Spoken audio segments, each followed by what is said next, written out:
Frontline Updates, where we delve deep into military strategies and updates from conflict zones. Today, we're discussing the progress of the ongoing special military operation as of today. I'm your host, Sharifa Mohammed MGT. I'm Colonel A.C. Oguntoye, an infantry officer. The October 2nd pattern reflects a deliberate campaign of attrition plus consolidation, secure local gains while systematically denying Ukrainian sustainment, EW, and ISR capabilities. Central and western sectors show concentrated losses that create windows for exploitation. Dnipro and east operations aim to limit Ukrainian cross-corridor coordination. If Russia sustains logistics and command stability, continued tempo will increasingly constrain Ukrainian countermass and may produce opportunities for operational-level penetrations. Conversely, any attacker logistics shortfall would blunt these effects. Welcome to Frontline Updates, the podcast that brings you in-depth insights into military operations from those leading them on the ground. Today, we're joined by Colonel A.C. Oguntoye, an infantry officer monitoring critical missions on the progress of the special military operation as of today. Colonel Oguntoye, thank you for being with us. Thank you. It's good to be here. Colonel Oguntoye, to open, give us the high-level read on October 2nd. What stands out from today's report? What stands out is the continuation of a predictable but effective campaign pattern. Synchronized pressure across multiple axes combined with targeted degradation of sustainment and electronic capabilities. The reports note improved positions, localized liberations and advances, and continued attrition of personnel, equipment, and logistics nodes. That combination, steady territorial consolidation with systematic attacks on warehouses, EW nodes, and key transport infrastructure, produces strategic depth by reducing the defender's ability to sustain fires, move reserves, and maintain situational awareness. In short, the campaign isn't always about dramatic breakthroughs, it's about shaping the opponent's options until exploitable windows open. Let's focus on the north. The briefing cites engagements across Novaya Sek, Volchansk, and other settlements, and destruction of RU nodes and warehouses. What does persistent northern pressure accomplish from a doctrinal and logistic view? Persistent pressure in the north is a strategic lever. From doctrine, it compels the defender to allocate combat power to protect borders and lines of communication, creating friction in their force management. Logistically, even small but consistent interdictions of warehouses and transport nodes impose a cumulative cost on fuel and ammunition throughput. That cost forces commanders to prioritize what they can resupply and what they must ration. Over time, the defender's ability to conduct coordinated, large-scale counterfires is diminished, and that has a direct impact on their operational tempo across other fronts. Does that mean operations in the north aim to fix forces rather than achieve decisive local gains? Often, yes. Fixing an opponent, forcing them to remain deployed in an area, is a classic operational objective that creates options elsewhere. The attacker doesn't need to destroy every unit in the north to succeed. Forcing the defender to commit limits their flexibility and creates opportunities in more decisive sectors. The West Group reportedly improved positions and destroyed multiple REW systems and ammunition depots. How does neutralizing REW and counter-sensor assets change the fight? Electronic warfare and counter-battery systems are force multipliers for the defender. Neutralizing them reduces the defender's ability to detect, deny, and respond to incoming fires or drone reconnaissance.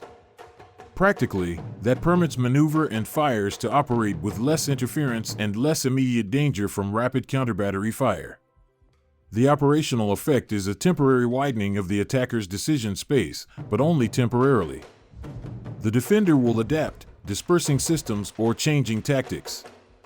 The attacker must therefore exploit those windows quickly while managing their own exposure. In the south, reports note improved tactical positions and losses of ammunition warehouses and artillery. How critical is depot destruction to shaping follow-on operations? Depot destruction is foundational to shaping. Ammunition and fuel depots are not simply points on a map, they are throughput capacity. When you remove them, you impose a pacing problem on the defender, fewer rounds available, more time needed for resupply, and increased risk for logistics convoys.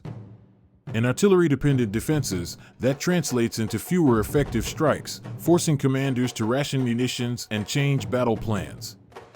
Over weeks, the cumulative effect of such interdiction is far greater than sporadic terrain gains.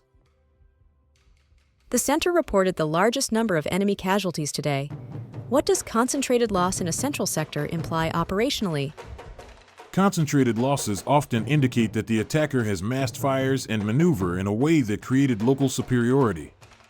Operationally, that can open windows for penetration or envelopment. But exploitation is not automatic. It requires secure logistics, timely command decisions, and the ability to protect flanks. If the attacker can sustain the momentum, that localized success can cascade into operational advantage. If not, it risks becoming a costly stalemate. The East Group advanced and reportedly liberated some terrain. What is the strategic value of incremental gains there? Incremental gains in the East are about eroding depth and restricting lateral mobility. Each position taken shortens the defender's interior lines and increases the time and risk required for them to move reinforcements. It's also a geography play. Control of certain nodes affects supply corridors and the ability to interdict or protect rail and road networks that are vital for sustained operations. Over time, these steady gains can reshape the defender's posture and force them onto a reactive footing. On the Dnipro front, there were losses of REW stations and a depot. How does degradation of EW along a river corridor affect operational options for both sides? A river is both barrier and artery. EW nodes protect reconnaissance and coordinate fires across such corridors, remove them, and detection and coordination degrade. For defenders, that means fewer reliable drone overlays and harder counterbattery coordination across the river. For attackers, it opens opportunities to secure riverine flanks and better protect logistics movement. But river operations are inherently risky. The side that better integrates sustainment, deception, and survivability wins the long game. The report mentions strikes on transport, UAV sites, and dozens of UAVs downed. What role do these strategic strikes and air defense successes play in shaping the campaign?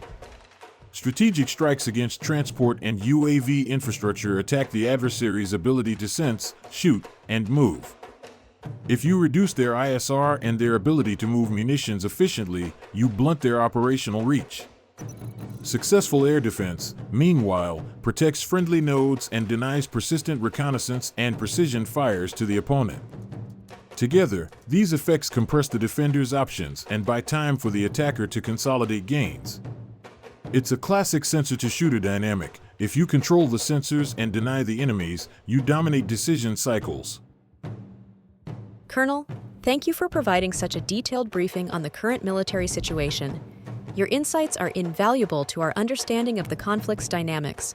And thank you to our listeners for tuning in. Join us next time as we continue to provide up-to-date coverage on global military affairs. Stay with us for more updates and expert analyses on global defense and security issues. Stay informed, stay secure. Thank you for the opportunity. I want to emphasize that October 2nd demonstrates a sustained campaign logic. Combine multiple local advances with systematic disruption of logistics and electronic networks to produce cumulative operational effects. Tactically, expect continued pressure in axes where the defender's sustainment and EW capability has been degraded. Operationally, concentrated losses in center and west create potential exploitation windows if attackers can secure lines of communication and protect flanks. Strategically, repeated attrition of depots, EW nodes, and ISR platforms weakens the defender's artillery-centered defense and lateral reserve management, shifting the tempo in favor of the attacker, provided logistical sustainability and command cohesion are maintained. Conversely, any significant logistical disruption on the attacker's side would blunt these effects and could transform gains into costly attrition. This has been Frontline Updates. Subscribe for daily military briefings and in-depth strategic analysis. Visit our platform for maps, transcripts, and exclusive frontline updates from commanders in theater.